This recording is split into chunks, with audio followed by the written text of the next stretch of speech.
Briars kwa kina mama hawa mashupavu wakulima wa mwani, na wapeni hongera sana.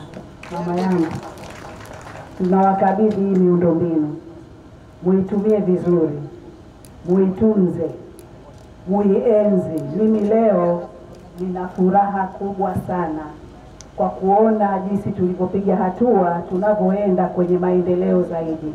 Mmeona kina mama hii teknolojia, mmetoka kuanika mwani chini, wengine tukaleta na zile poles zile tukaanika vichanja na viona pale, na ambayo pia ni bado ni njia nzuri sana.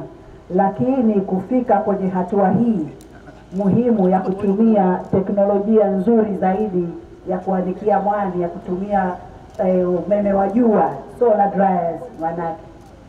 La kwanza muhimu, kwa kutumia njia hii ina maana tutapata mwani ulio safi na ulio bora zaidi. Kwangu mimi ni ushindi mkubwa na ni faraja kubwa, kwa sababu siku zote nilikuwa nina ndoto ya kufikia hapa. Ninafurahi sana, niwapongezeni sana uongozi huu wa halmashauri ambao uliamua kwa makusudi ya mke wenu kwenda kuomba msaada wa kuweza kuwajengea kina mama hawa miundombinu hii. Kwa kweli huko ndiko tunakoelekea, na mimi niwaambie tu, na mimi naenda kuiga kama hii kule Unguja tunakwenda kuwatengenezea wakulima wa mwani. Muda umefika mwani uwe ni mkombozi wa uchumi wa Zanzibar kupitia akina mama.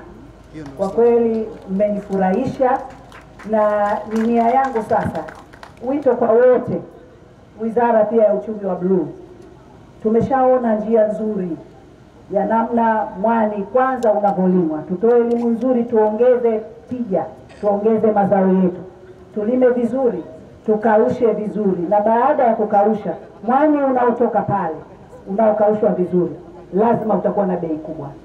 Lakini vile vile tunasema hatutaki tuuze mwani uliokaushwa tu, tunataka tuongeze thamani.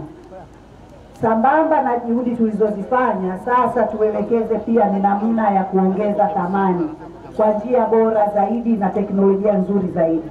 Kina mama tunakuja huko, tunaelekea huko, na tukishapata bidhaa zetu nzuri zaidi zenye ubora, hakika zitavuka anga, zitavuka maji, zitaenda nchi za nje, tutakuja kupata pesa nzuri zaidi. Mimi nasema huu ni mwanzo mzuri na tutaendelea, na mimi nipo kupitia taasisi yangu Zanzibar Maisha Bora Foundation. Mimi nipo na nyinyi bega kwa bega mpaka swala la mwani lieleweke, mpaka akina mama wanaojishirikisha na masuala mazima ya ukulima wa mwani waione faida na wapate maendeleo na wachangie maendeleo ya nchi yao.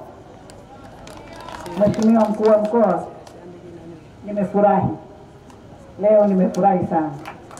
Niseme tu ni washukuru wote, nianze haswa na hawa wafadhili wetu ambao ni UN Capital Development Fund. Wametusaidia na tunawaomba na wengine waje watusaidie zaidi. Na pia niwapongeze na niwashukuru pia, nimesikia nguvu ya mbunge, mwakilishi, madiwani, wote mmeshirikiana kuhakikisha kwamba miundombinu hii inafanikiwa. Na washukuruni wote, viongozi wote. Nasema kina mama, tunzeni miundombinu yenu, itumieni vizuri, iwafae na idumu. Asanteni.